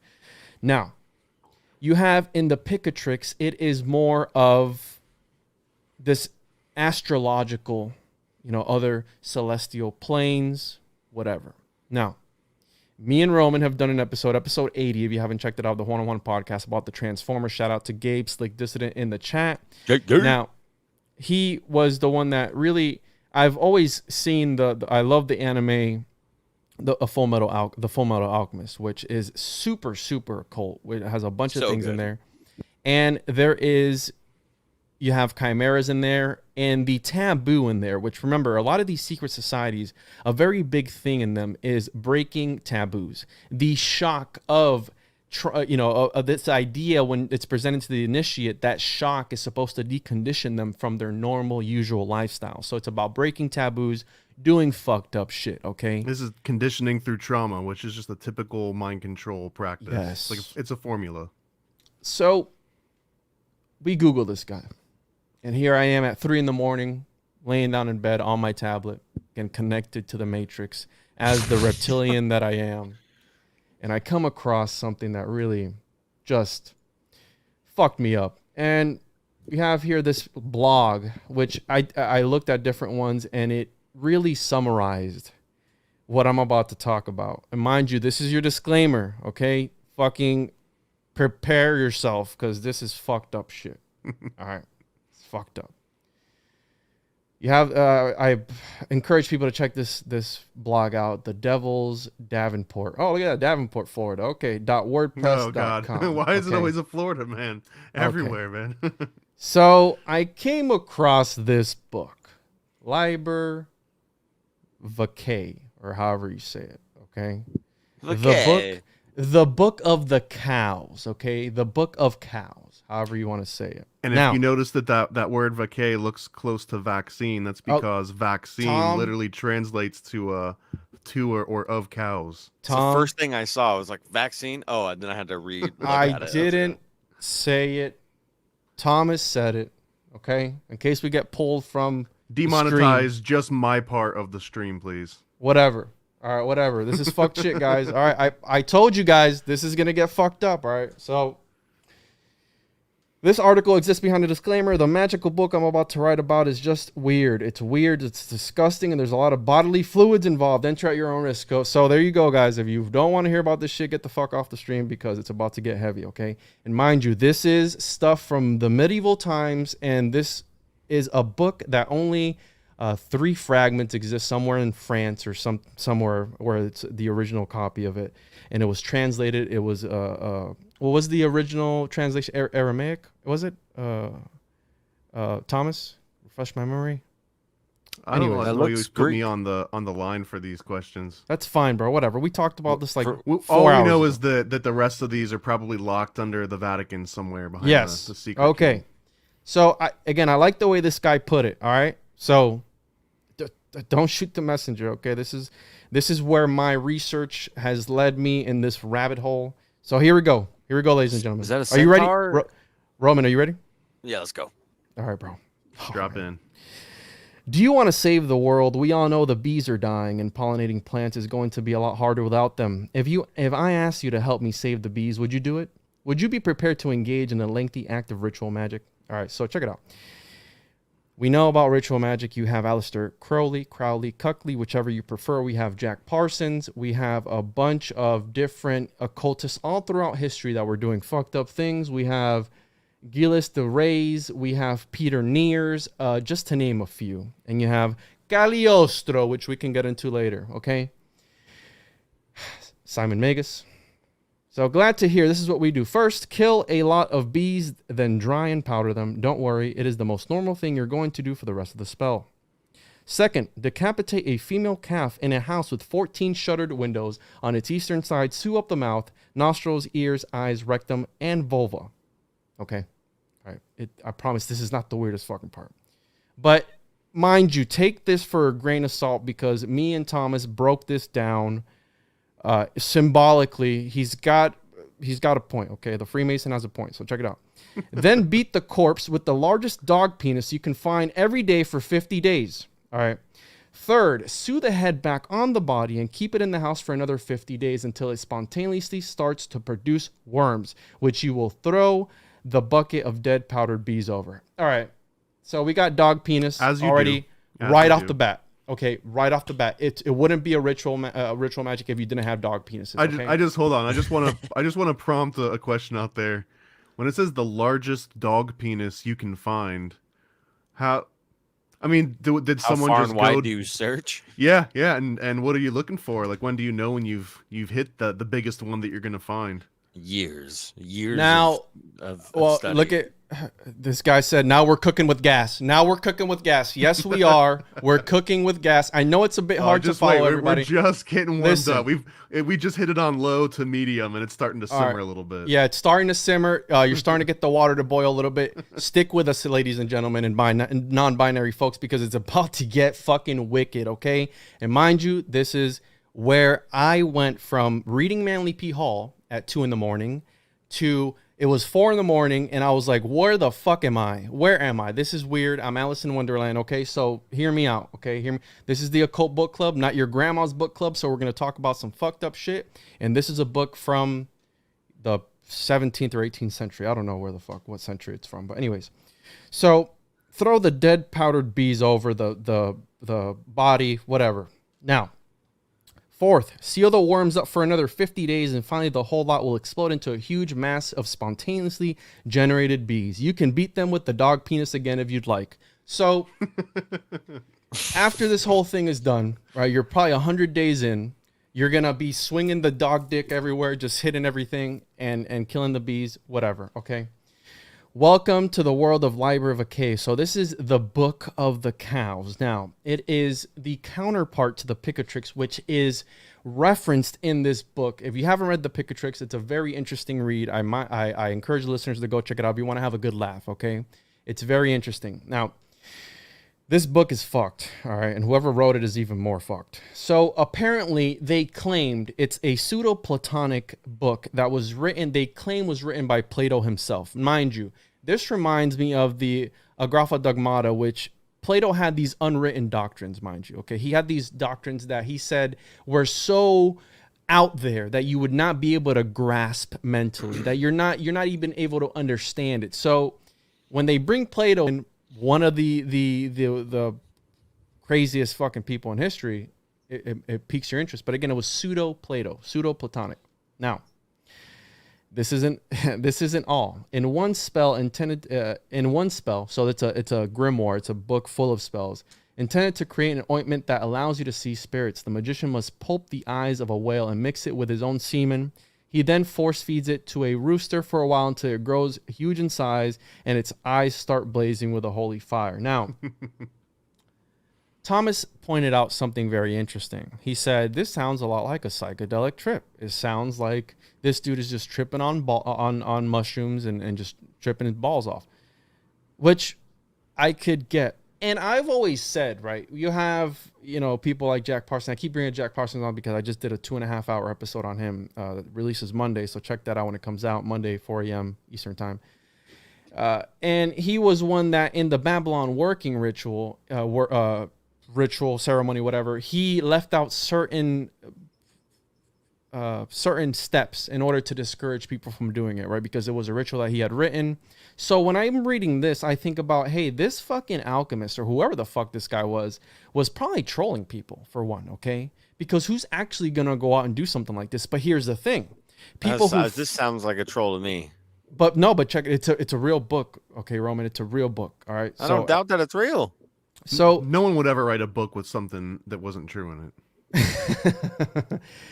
If using your own semen and magic hasn't sent you running for the hills or put you out of the game. If you don't happen to be a man, then you could also create a homunculus by creating a mixture of semen, sunstone, green zinc, and a magnet, which you then stir in with the sap of white willow and use to impregnate a sheep. So this leads you, this is the recipe. This is the recipe in order to create a homunculi, okay? You will be creating a homunculus that will teach you the secrets of secrets, the secrets to all the mysteries if you follow this step by step. Now, you plug its vagina. Before you get too far, scroll up just a little bit because I can't ever let a good dick joke go by. Go ahead. And that's when this starts out, it's talking about the pulp of a one-eyed whale and feeding it to a rooster or a cock, and they're talking about semen here. So to me, it's impossible to mention a one-eyed whale and a cock and semen in the same sentence, and that not to be some kind of like a hilariously intentional dick joke. Yeah, like the one-eyed snake and yeah, dude. Yep. So, Yep.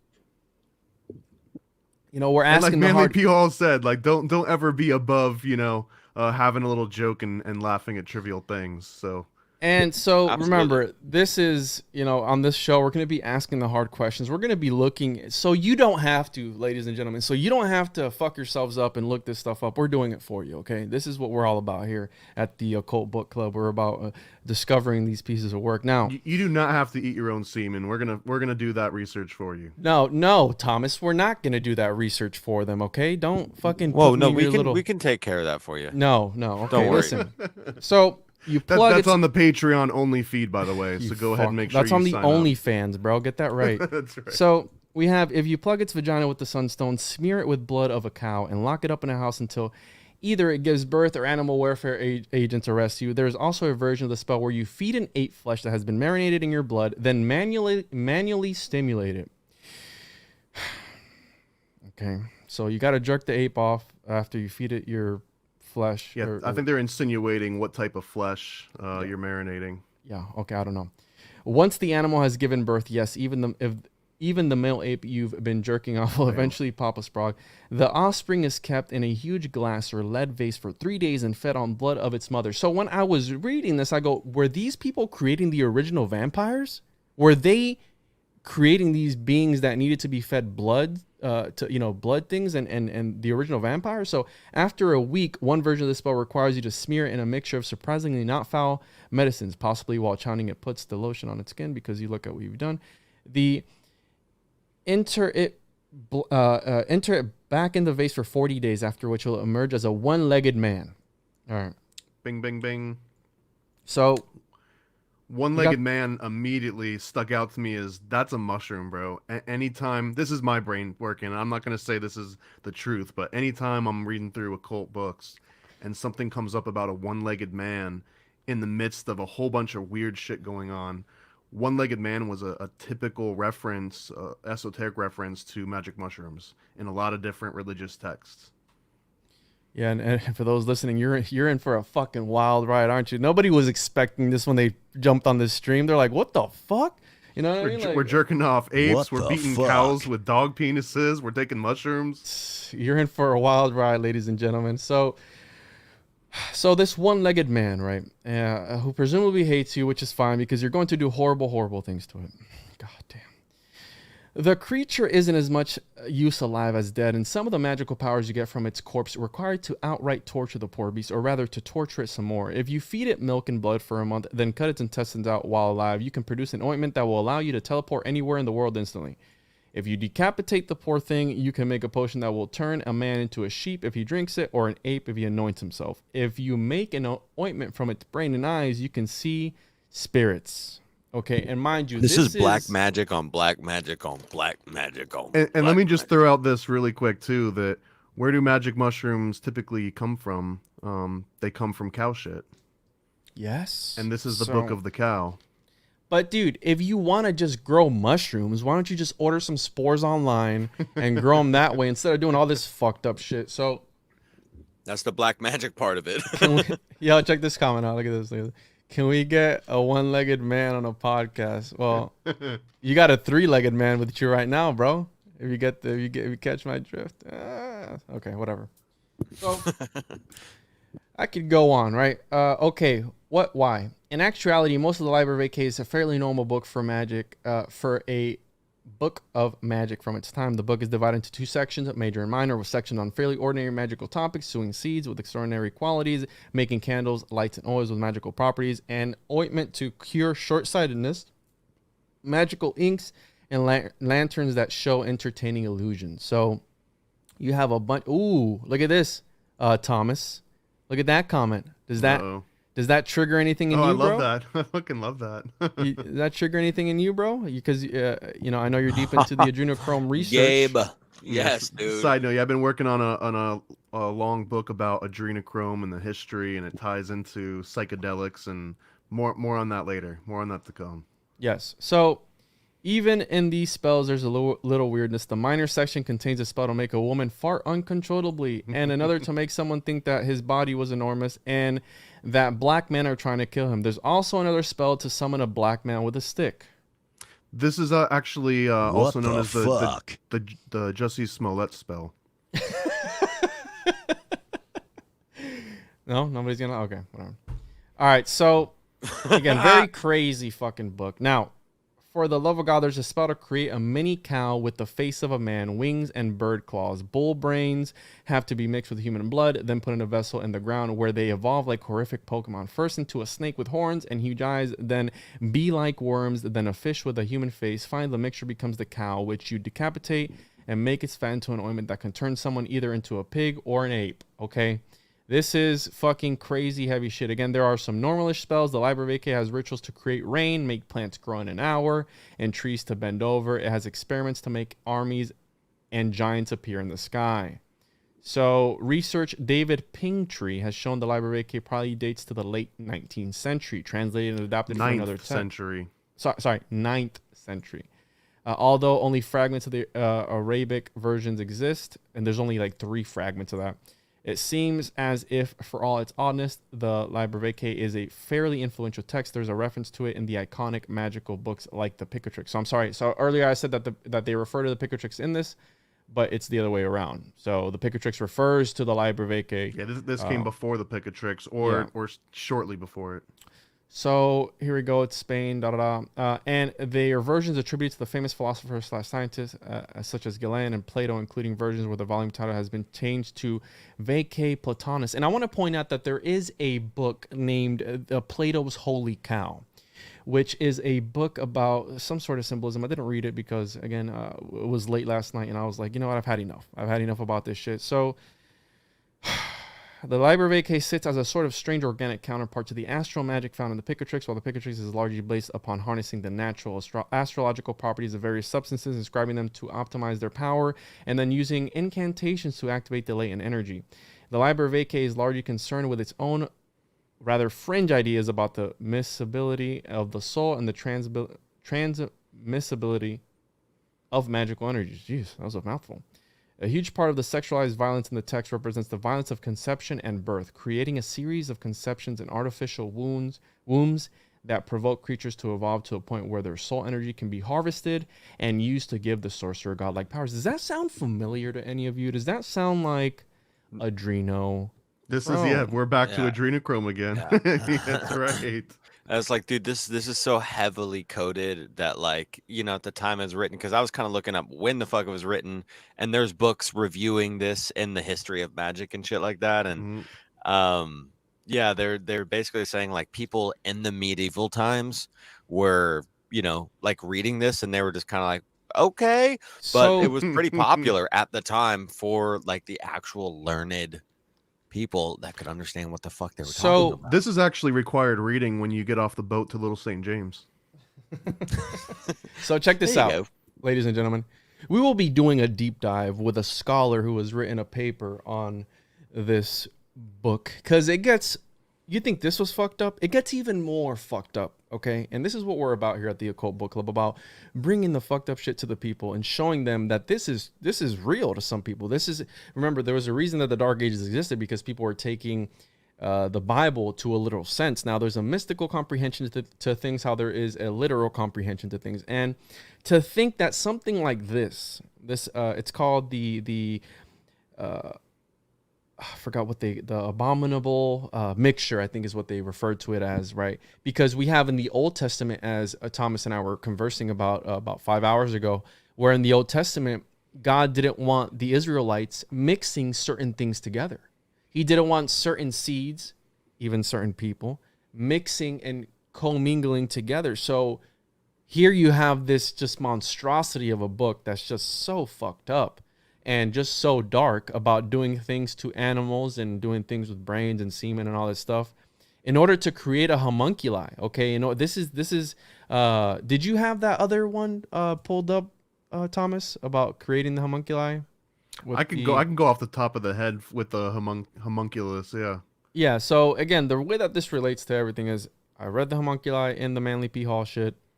I did a little bit of deeper research, and I came across this shit. And so we're gonna have this scholar on to talk about it in a deeper sense, because it's Islamic occultism, and it goes deeper than just what we read. It's like, bro, fucking mind-blowing. And she goes deep on that specific book of the cow. There's a whole other, and we can probably get into this in future occult book clubs, but I think Paracelsus is one of the original guys that came up with this concept of homunculi, and it's kind of a fascinating topic in its own right, because it's this concept of being able to generate life without the binding of the two opposites, the male and the female energy. It's a way to just take male energy and reproduce it with more male energy. And it's based on this idea, this kind of flawed pseudoscience, but they kind of believe that inside each sperm was like a little miniature person, like a little miniature man, and that all you had to do was like raise that little man into a big man. And if you didn't actually have, you know, a female to do that with, that's why they only came out to be, one instance was like 9 inches. Some say that they, you know, grew to be like 3 or 4 feet. But it was just because they were stunted, because, you know, you were kind of growing this up as like a little seed. So it's Sounds just like a lot of failed fascinating- science experiments, right? A lot of failed science experiments, and Yeah. a lot of lonely guys that were like, if I only had a friend. And, you know, the solution there was to make them, to eat your jizz and sit around and wait for your friend to pop up. And thinking about this time, you know, the time eras and when these books are written, like, I mean, first of all, just everything is so different from our modern society by any and all means. And like these types of, you know, like the porn was made in books. Like you would get dirty writing of like the most filthy, crude type of things just to get people off in books. And it's so wild, bro. It's so wild. Instead of the mom walking in and the kids on the computer looking at porn, it's like, walks in like, what are you doing? I'm trying to create a homunculus, mom. that sock underneath your drawer just like starts growing. There's a homunculi in there. Yeah. He starts coming out from the bottom of your bed. It's like, oh wow. So again, this branches into Jack Parsons, and I wanted to bring something up in the book Secret Societies and Psychological Warfare that I wasn't able to you know, on the topic of, we have Rabbi Lowe, which was the original creator of the Golem in Prague, right? He was trying to protect his town from the Jews being slaughtered, right? And that has a connection to Jack Parsons. But check this out right here. And I wasn't able to confirm this because, again, this is in Secret Societies and Psychological Warfare by Michael Hoffman, which I will be having him on the show very soon. We have Parsons, awesome. Hubbard, and the OTO knew that during the first atomic bomb blast at the Trinity site in New Mexico, the land of enchantment, a large steel cylinder nicknamed Jumbo by construction workers had been placed near ground zero. They were obsessed with the idea that this cylinder had been a means of radioactively animating a tiny mannequin known in alchemy as the homunculus, and that this homunculus represented the first creation of artificial life on Earth since Rabbi Lowe's golem. So ever since the beginning of time, right, man has been obsessed with becoming a god, right? This is how you have as above, so below. You have Satanists saying that The fall of Atlantis. The fall of Atlantis, right? You I have would all argue these things. either obsessed with becoming a god or obsessed with building a shrine to a god. One of those Or two. the Tower of Babel, which I think CERN is a modern day Tower of Babel. Now, I'm going to save some fire for, again, the live stream on April 7th at 9 p.m. Eastern time on the Interverse podcast. But I wanted to just add just one little bit more here. Magicians sought to make this homunculus. They proceeded to try to make the homunculus on very curious lines. Furthermore, and that this is the crucial point, they thought that by performing this experiment in a specially prepared place, a place magically protected against all incompatible forces, and by invoking into that place some one force which they desired, some tremendously powerful being, and that they had conjurations which they thought capable of doing this, that they would be able to cause the incarnation of beings of infinite knowledge and power, who would be able to bring the whole world into light and truth. So the idea of the homunculi is to bring forth this little being, this little, almost like a goblin or a gremlin, right? It's like and a it little makes mini-me. it, It'd be a it little makes mini-me. yeah, Elves. and it makes me think of the Denisovans too, where like it's like these little people. So, and we know that they existed. They said that they existed during the time of Tartaria. You had giants in the time of Tartaria, and then you have this one book talking about if you have sex with a cow, you can bring forth giants, and they appear. So, I do think that back then the world was like Harry Potter. Okay, I do think that we've been demystifying. Look at Thomas's fucking face. Look at him. Look at his fucking face, bro. I don't have a poker face. I'm sorry. I'm working on it. This is the stank automatic. This idea, right, of breaking the ultimate taboo of doing these horrific things, bestiality, and all these things that are just horrific. Again, part of the dark arts, part of the occult, part of this esoteric circles that we don't even know about. That because a lot of these guys in these higher orders of initiation, they were sworn to secrecy, so we don't know about a lot of. They could be talking about alchemical processes where they're using codes and it's not actually the physical item. But why would you use the codes that you're using? You know what I mean? Like they need a new PR person. They need a new PR person. Like, you know what I mean? Just put in there. Well, actually, there's a really good point on that about memory techniques. I was mentioning before that you remember things that are extreme. You don't remember a boring ass list of eggs, bread, milk, you know what I mean? Things like that. I can respect that. If you try to memorize that same list, but now you see like a room full of eggs and they're all just getting like smashed constantly, and then a huge cow comes in and knocks you across the room, and then it knocks you into a huge bread the size of your house. Like these things you'll remember when you go to the store and you're like, oh shit, eggs, steak, bread, because these crazy larger than life visions that you're imagining. So I think, I don't know for sure, especially in this book, but there's definitely like a heavy aspect to that, where these huge tales of gods and large, traumatic events, it's so much easier to remember and encode knowledge into. So now I don't know what the dog dick stood for, but it could have been something like really, really high class and like cool. Maybe it's dogwood. That's a branch of the dogwood tree, and you need to get like the perfect branch to whittle it down and make a wand to fucking enchant it with some. I have no idea. I'm talking the Hollywood, right? The Hollywood that the ones that they use for the wands and shit. So again, it's up for interpretation. All right, ladies and gentlemen. So I think that's a preview, just the tip, maybe the dog dick tip of what we're gonna be getting into. So what the fuck is this? Wait. Whoa. I want to get into one final thing. If we're about to sign off, let me. Go ahead, bro. Check this comment out by Kaylee. Shout out to Kaylee. Dog dick equals Leo. Speaking of Leo's son, remind me before we go on something that came up with that exact freaking combination.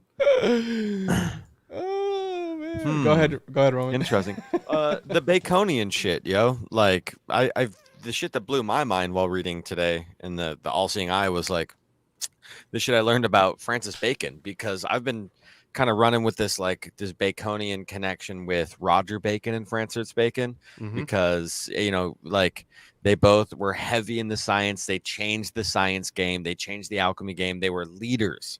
And what I found out about Francis Bacon today is that he was actually supposed to be the king of England. Like his mother was the Queen of England. And I can read the serpt of it. I have it pulled up right here. But I was like, oh, what? Francis Bacon, the reason why he was like trying to code everything, and he took the page 89 out of every one of his books. And they have the Baconian cipher to break down all of the Shakespeare plays, because what he was doing was he was exposing all of this inside information by being the royal right to the heir of the throne of England. And I was like, holy shit. And then then what does it say? Oh, dear sweet Lord, dear sweet Christ. How unprofessional of you, bro. So terrible. Okay, right here. Calm down, Jordy. Francis Bacon has been long considered a Rosicrucian initiate. His remarkable work, The New Atlantis, a Rosicrucian enigma, there was a story afloat concerning with certain Masonic brethren are supposed to have the information to the effect that the supposed death and burial of Francis Bacon were a mock ceremony, that he had What? changed his name to Germany, where he published under the name of Jonathan Valentin Andre, and made the chemical marriage of the Christian Rosicrucians, one of the first most famous Rosicrucian manifestos. While it is difficult to prove such a theory, there are many things that point to the probability of the story. Bacon was one of the most brilliant minds in Europe ever produced and is considered to be the father of all modern science. He remodeled the British law, establishing the systems of jurisprudence which remain active to this day. The cryptograms in his various documents point to the fact that he was actually the son of Queen Elizabeth and the Earl of Leicester. The original marriage contract is said to be in existence with the present time, but the unhappy and sudden death of the Earl caused Queen Elizabeth to conceal the marriage. This being the case, Francis Bacon was the true heir to the throne of England, but he was never able to claim this title. The secret which he possessed to the effect that he was the legitimate heir to the throne is now believed by Baconian experts to be the prime cause of the unwarranted persecution heaped on him by his contemporaries. I gotta think, if he was that smart, he probably wouldn't want to be king. You don't want to be like the actual king. You want to be the guy that's talking into the king's ear, right? He lived his real life, dude. Like, Yeah. he got to be Francis Bacon instead of being the King of England, who's even more fucking mysterious and occult than the King of England would have been. No, everybody hates the Kings of England. They're all fucking King Louis ass, bitch ass motherfucker, cake ass motherfucker. And that would make a lot of sense because obviously we know that, they relate Francis Bacon to William Shakespeare, and Francis Bacon was the supposed editor of the King James Version of the Bible. And if you haven't checked out my episode on the King James Version of the Bible's origin story, I recommend that you do check that out because, again, how we mentioned earlier in the podcast about using things that we don't really know the history about, a lot of the things that we use, even these books, these ancient scriptures, a lot of it has occultic origins, and King James was a witch sympathizer. He was, he was scared of magic supposedly, but he wrote about werewolves, vampires, all this crazy shit. And this is the guy attributed that made everybody put this in their homes. So, and he's connected to Francis Bacon. Okay, so what do we see there? Oh, and dude, I just noticed I have a cock on my hat. It's a Abraxas, bro. Yeah. Yes. Abraxas. Hey, okay. Can anyone touch on this? Quetzalcoatl is the Mayan god of the feathered serpent that came from the ocean, which is said That's to your be spinal the column, bro. Atlanteans. The Huh? feathered serpent is your spinal column. So the story of Santa descending down from the chimney, that's a symbolic story of consciousness ascending down, or enlightenment ascending down through the chimney, and the chimney represents the spinal column, and the 33 vertebrae represent the 33 years of Christ's life. So Quetzalcoatl, the reason that it's the feathered serpent is because the people of that time, they needed a way in order to use words to interpret what they were actually saying. So Quetzalcoatl, it means literally feathered serpent. Now you're bringing up the connection with Abraxas. I haven't personally been able to come up with any. I don't know if Thomas has, but I think Well, hold on, because you mentioned Santa, and that was a little bit of a tangent, and I just got to throw some extra bits on that. Go ahead. That the metaphor of Santa going down the chimney, I believe this to be based on Siberian shaman who gathered the Amanita muscaria mushrooms during the spring, and they saved them up and they dried them for the winter. And what would happen in these little yurts, which were like the little huts in the area, when it would snow over the front door, so you couldn't get in and out of the front door. So the What? shaman would come to these people's houses around Christmas time, come down the chimney because it was the only way into the house, and he would deliver them these mushrooms. And the way that they would put the mushrooms up, because they would, in order to kind of concentrate it, make it stronger, you would put it in your leather boot or stocking and hang it over the chimney with care. And this would, after like a week or so, it would concentrate all of the psychoactive chemicals in the Amanita muscaria.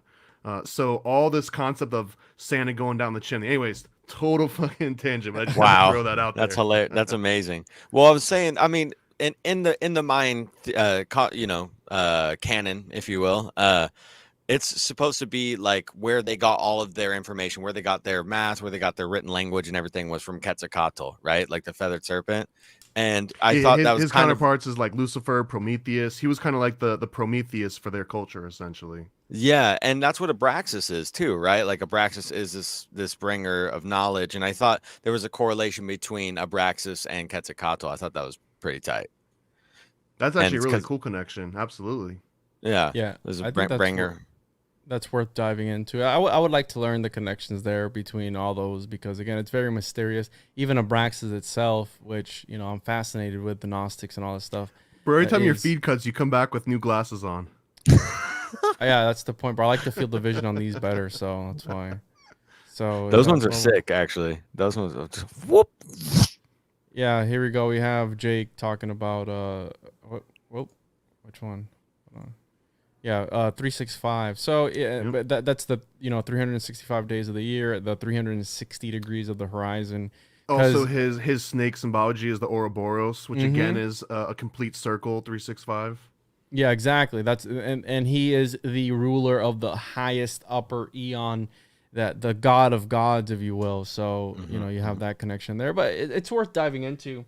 And I wanted to focus, on this series. If we're going to continue, we're going to be jumping around a little bit. Maybe the next episode that we do is going to be about something else. But the Manly P. Hall, the All-Seeing Eye, we want to take it in issue numbers, right? We'll do an episode on, number 2, 1 through 5, or 1 through 6, and then after that, and then maybe jump around because there's a lot that we can talk so about. much. So much in there, and I think that it's just a good stepping stone to use to talk about other topics, which again, you got the Book of the Cows in there that came up from reading Manly P. Hall stuff. So, that's why I wanted to throw that in there, and it has to do with the homunculi. It's like this crazy ritual that you do, which is fucked, but I think it's appropriate to the Occult Book Club because your grandma ain't listening to this show and trying to figure out what book she wants to read.